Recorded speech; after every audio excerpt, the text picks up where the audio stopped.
I was sitting on my front porch when the phone rang. It was a Tuesday morning, early October, the kind of morning where the air smells like wet leaves and everything feels quiet and still. I had my coffee in my hand, the same mug my wife Margaret gave me on our 35th wedding anniversary. It has a small chip on the handle now, but I never threw it away. Some things you hold on to even when they're broken. I looked at the screen. It said, Linda Marsh, accountant. Linda had been handling my finances for over 12 years. She was thorough, quiet, professional. She never called me without a reason, and she never called this early. I picked up, Mr. Brennan, she said. Her voice was different, tight, like she was choosing every word carefully. I need to see you, today, if possible. Linda, what's going on? There was a pause, a long one. I found something in your accounts, she said. Something very wrong? But Mr. Brennan, please come alone. And please, don't tell your son. I sat there for a moment, the coffee going cold in my hand, staring out at the yard I had mowed for 40 years. Don't tell my son. 3 weeks earlier, I had signed everything over to him. My name is Thomas Brennan. I'm 71 years old. I spent 40 years of my life working as a civil engineer. Not a glamorous job. Not a famous one, but honest work. I built bridges, repaired roads, managed drainage systems for the county. I wore the same work boots for 6 years, until the soles finally gave out. I packed my own lunch every single day for almost 2 decades because we were saving money, saving it for the future, saving it for the family.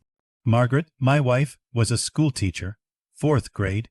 She loved those children like her own. We were not rich people, but we were comfortable, we were careful. And over 40 years, we had built something solid: a pay-off home, a modest investment portfolio, 2 rental properties, and a retirement fund that Linda had helped us grow slowly and wisely. Margaret passed away 3 years ago, breast cancer. It came fast, and then it took her faster. After she was gone, the house felt like a museum. Every room held a memory I couldn't walk through without stopping. Her reading glasses still on the nightstand, her handwriting on the grocery list still stuck to the fridge. I got quiet after that, quieter than I had ever been. My son Daniel is 43 years old. He's smart, always was. He got his MBA, built a career in financial consulting, drives a nice car, lives in a big house about 20 minutes from me. His wife, my daughter-in-law, Serena, is a sharp woman, very put together, always looks like she's going somewhere important. They have 2 children, my grandchildren Lily, who is 10, and James, who is 7. I love those children more than I can say. Spending time with them was the one thing that made the house feel less empty after Margaret passed. And for the first year after Margaret died, Daniel was good to me. He called regularly. He came by on weekends. He took me to my doctor's appointments when I needed help. But then things began to shift. I didn't notice it at first. Or maybe I noticed it and didn't want to admit it. The calls became less frequent. The weekend visits became shorter. And Serena, who had always been polite but never warm, became colder in ways I couldn't quite put my finger on. Small things at first. A comment at dinner about how the rental properties must be a lot to manage at your age. A suggestion that I should think about downsizing the house. A conversation, one I wasn't supposed to hear, between Daniel and Serena in the kitchen while I sat in the living room with the grandchildren. He's just rattling around in that house alone, Serena said. It's not practical. I know, Daniel replied, but he won't listen. Then maybe someone needs to start making the decisions, she said, for his own good. I heard every word. I said nothing. That was the first time I felt it, that quiet chill of realizing you are no longer seen as a person. You are seen as a problem to be managed. It was a Sunday in late August when Daniel sat me down at my own kitchen table with a folder in his hands. Dad, he said, I want to talk to you about something important." I closed the book I was reading and looked at him. Serena was there too, sitting across from me with her hands folded. She smiled, but it didn't reach her eyes. "We've been thinking," Daniel continued, "that it might be time to get some things organized, legally, for your future." "My future seems fine to me," I said. "Dad, you're 71, you live alone, Mom is gone. What happens if something happens to you? What happens to the house, the properties, the accounts?" "I have a will," I said. "Linda manages everything." "A will isn't enough," Serena said, and I noticed she jumped in quickly, like she had rehearsed this. "A power of attorney means that Daniel can step in if you ever need help. It's about protecting you." I looked at my son. He looked back at me with those earnest eyes, the same eyes he had when he was 12 years old, and wanted something he knew might take convincing. "Is this what you want, Daniel?" I asked. "Or is this what Serena wants?" The room went very quiet. "It's what we both want," he said. "We want to make sure you're taken care of." I thought about it for 2 weeks. I called Linda and asked her opinion. She was cautious, but said it could be reasonable depending on the scope of the document. I called my old friend Reverend Harold and asked him what he thought. He said, "Thomas, if you trust him, but make sure you read everything." I read everything, or I thought I did, and on a Thursday morning in early September, I sat in a lawyer's office and signed a power of attorney, giving my son Daniel Brennan control over my financial affairs. I remember the pen felt heavier than it should have. The first week after signing, nothing seemed different, but in the second week, Daniel called to let me know he had started reviewing things. He said he was going to streamline my accounts. He mentioned that one of the rental properties was underperforming and that he wanted to look at options. I said, "Fine, keep me informed." By the third week, things started moving faster than I expected. He put one of the rental properties on the market without calling me first. I found out when my tenant, a nice young woman named Rosa, who had been renting from me for 4 years, called me crying to ask if it was true she had to move out. "Rosa," I said, "I don't know anything about this. Mr. Brennan, there was a man here yesterday. He said he was your son. He brought a real estate agent." I hung up and called Daniel immediately. "You listed the property," I said. "Dad, relax. I told you it was underperforming. You didn't tell me you were listing it. You didn't ask me." "Dad, that's literally the point of the power of attorney. I have the authority to make these decisions. You said you trusted me." I went silent. He was right about one thing. I had given him that authority. But there is a difference between giving someone authority and giving someone permission to act without you, as if you are already gone. That night, I sat in Margaret's chair and talked to her the way I still do sometimes. "Maggie," I said, "I think I may have made a mistake." 2 days before Linda called, I went to Daniel's house for Sunday dinner. The grandchildren were delightful. Lily showed me a drawing she had made of a horse. James sat on my lap and told me about a cartoon he had seen. In those moments, everything felt right with the world. But then the children went upstairs to get ready for bed, and it was just Daniel, Serena, and me at the table. Serena poured wine for herself and Daniel. She did not ask if I wanted any. She started talking about a trip they were planning, some island resort in the Caribbean. "Expensive, I could tell by the way she described it. We've been working so hard," she said, looking at Daniel. "We deserve something nice." "Absolutely," Daniel said. Then she looked at me, that particular look she had sometimes, the one that made me feel like I was a guest who had overstayed my welcome. "Thomas," she said. She always called me Thomas, never Dad. "Daniel and I have been talking about the house. My house. It's a large property for one person," she said. "And the upkeep costs, the taxes, the maintenance, they're not insignificant. We think it would make more sense for you to consider a senior living community. Something nice. There's one about 30 minutes from here. That's really lovely. I looked at my son. He was looking at his plate. Daniel, I said quietly, is this what you want? He looked up, and then he said something I will never forget for the rest of my life. Dad, Serena's right. The house is a lot, and honestly, you're going to need help eventually. It would be easier for everyone. For everyone. I nodded slowly. I folded my napkin. I stood up from the table and I said, thank you for dinner. I found Lily and James upstairs, and I hugged them both, and I told them I loved them. And then I drove home. I did not cry until I was in my driveway, because that word, easier, was not about me. It was never about me. It was about the house, about what I had, about what I represented, not as a father, but as an obstacle between them and an inheritance they had apparently already started counting. I drove to Linda Marsh's office the morning after she called. It's a small office above a dry leaning shop on Millbrook Avenue. I had been coming there for 12 years.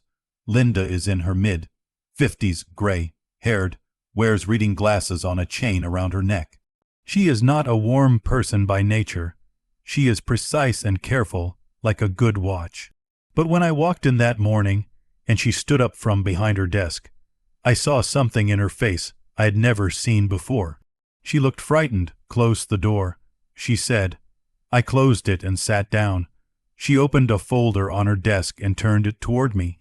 Pages of account statements, transfer records, numbers I didn't fully understand at first. 3 weeks ago, she said, Daniel contacted me and informed me he was now your power of attorney. He introduced himself as your authorized representative and requested full access to your financial records. He's allowed to do that, I said. I know what you gave him, Thomas, but I need you to look at this. She pointed to a column of numbers. Transfers, multiple transfers, spread across different dates over the past 2.5 weeks. Moving money from your primary investment account, the one Margaret and you built together over 30 years, into a secondary account I had never seen before. Where is this account? I asked. It's a joint account, Linda said slowly, in Daniel's name and Serena's name. I stared at the page. How much? I asked. She pointed to the total at the bottom. $247,000. I sat very still. He moved it gradually. Linda said, small amounts at first, then larger ones, always just under the threshold that would trigger an automatic flag. Thomas, someone coached him on how to do this. This isn't accidental. This is structured. The room was completely silent. There's something else, she said. She turned to the next page. It was a real estate listing. My house, my home, the house I had lived in for 38 years, the house where Daniel grew up, the house where Margaret died in the bedroom upstairs. It had been listed for sale 5 days ago. I had not signed anything. I had not been told. I had not been asked. The power of attorney document you signed, Linda said carefully, was broader than a standard limited POA. Thomas, did the lawyer explain the scope of it to you before you signed? I thought back to that morning in the lawyer's office. The folder of documents, the quick explanations, Daniel sitting beside me, the pen in my hand. He explained some of it. I said, the lawyer who prepared that document, Linda said, is someone I happen to know. His name is Gerald Foss. He's not a bad man, but he is not independent. He has done work for Serena's family before. Thomas, I believe this was planned. I looked at her. For how long? I asked. She hesitated. I think, she said, this has been in motion for at least a year. I want you to understand something about who I am. I am not a man who shouts. I am not a man who makes scenes. I was raised by a father who believed that a man's dignity is measured by how he behaves when he is wronged. Not by how loudly he protests, but by how quietly and wisely he moves. So I did not call Daniel from that office. I did not drive to his house. I did not confront anyone. I sat with Linda for 2 more hours. We went through every page together. She explained to me what the transfers meant, what the listing meant, and what my legal options were. And then I asked her a very specific question. Can this be undone? She looked at me steadily, with the right attorney and the right evidence. She said, yes, but Thomas, once you begin that process, there is no going back. Whatever relationship you have with your son will be changed forever. I looked down at my hands. Old hands, weathered hands, the hands that built things my whole life. Linda. I said, my son and his wife have been systematically moving my money into their account, planning to sell my home without my knowledge, and have been treating me like a problem to be disposed of. What relationship am I protecting? She nodded once. I'll call my attorney. I said, here is the part of this story that nobody, not Daniel, not Serena, not even Linda, knew. 3 months before Margaret died, she called me into the bedroom. I sat on the edge of the bed and held her hand. She was thin by then. The cancer had been working for a long time. Thomas, she said, I need to tell you something about Daniel. I waited. I love him, she said, the way only a mother can love a son. But I have seen something change in him since he married Serena, something that worries me. I told her she was tired. I told her not to think about things like that. No, she said, you listen to me, because I won't always be here to say it. She told me that a year earlier, she had discovered that Daniel had borrowed $40,000 from her personal savings account, an account that only she and I had access to. He had never asked. He had used the power of attorney document she had signed years ago when she was briefly hospitalized. He had intended to pay it back, she believed, and he had returned it, but quietly, without acknowledgement, without a word. She had confronted him. He had said it was a temporary cash flow issue. She had let it go because she loved him and because she was sick and because she didn't want to die with that between them. But she made me promise something. Promise me you'll be careful, Thomas. Promise me you won't let love make you blind. Not with our money, not with our home. Promise me you'll protect yourself. I promised her, and then I forgot the promise, the way grief makes you forget things, until Linda showed me those for records, and I remembered. I remembered her voice. I remembered her thin hand in mine. I remembered exactly what she had seen that I had refused to see. Margaret had known. Margaret had tried to warn me. And even from wherever she was now, she had found a way to reach back through 12 years of careful accounting and one very sharp accountant to keep her promise to me when I couldn't keep it to myself. I hired an attorney named Patricia Cole, a woman who specialized in elder financial abuse, and yes, that is what it is called when someone uses a legal instrument to take money from an elderly parent. I had never imagined that phrase would apply to my family. I had never imagined a lot of things. Patricia moved quickly.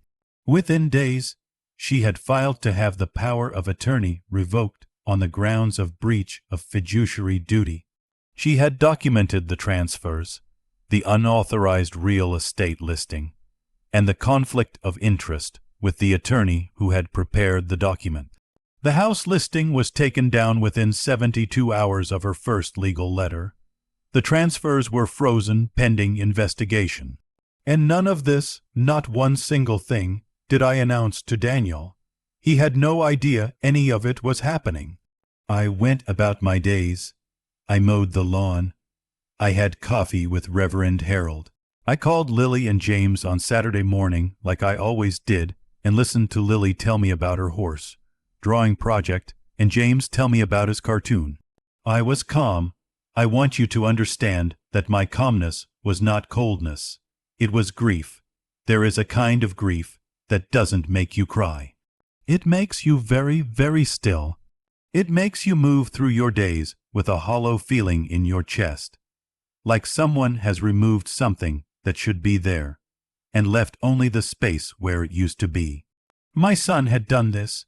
My Daniel, the boy I had coached through Little League with a torn rotator cuff I never told him about because I didn't want to miss a single game.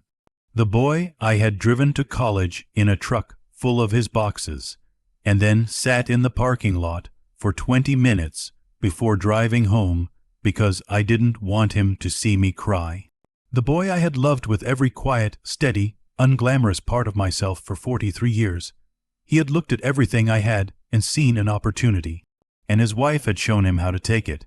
It was a Friday evening when the letter from Patricia's office arrived at Daniel's address.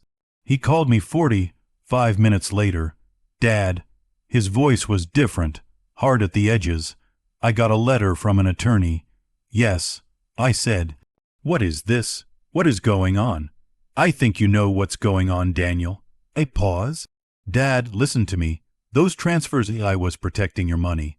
I was moving it somewhere safer, somewhere I could manage it better, into your own account, I said. Silence. And my house. I said. You listed my house. I was going to tell you when, before or after the sale. I heard Serena's voice in the background. Urgent, hushed. I couldn't hear what she was saying, but I could hear the shape of it. She was coaching him even now. Dad, please, can we just sit down and talk about this? Like family. And that word, family, landed in me like a stone in still water. Come tomorrow, I said. Come alone. He started to say something about Serena, and I said, alone, Daniel, or don't come at all. He arrived at 10 in the morning. He looked like he hadn't slept. There were shadows under his eyes, and his shirt was wrinkled in a way that Daniel always so polished, always so put together, never allowed. I made 2 cups of coffee. I put one in front of him. I sat across from him at the same kitchen table where, 20 years ago, I had sat with him while he cried over his first broken heart. The same table where Margaret had helped him study for his college entrance exams. The same table where we had eaten 1,000 ordinary dinners as a family. He wrapped his hands around the mug and looked at me. Dad, he started. Let me go first, I said. And I told him everything, not angrily, not loudly, with the same quiet steadiness I had carried my whole life. I told him about Linda's call, about the transfer records, about the house listing, about Patricia Cole, and the legal process already underway. And then I told him something I had never told him before. I told him what his mother had told me 3 months before she died. About the $40,000, about her worry, about her warning. He went very still. Mom knew, your mother knew, I said, and she forgave you because she loved you more than she loved being right. But she also loved me enough to warn me, and I forgot her warning, Daniel. I forgot it because I loved you too, and that is the only mistake I made in this whole story. He stared at his coffee. I never meant for it to go this far, he said finally. His voice was raw. Then where did you mean for it to go? He was quiet for a long time, and then, slowly, he began to talk. He told me about the debt, business debts I hadn't known about, an investment that had gone badly wrong, pressure from Serena about their lifestyle, their children's school fees, the mortgage on a house they had bought when things were better. He had been drowning, he said, and he had looked at my retirement fund and my rental income and my house, and he had told himself it was all going to be his eventually anyway, that it was just a matter of timing, that he was taking care of it, not stealing it. You told yourself a story, I said.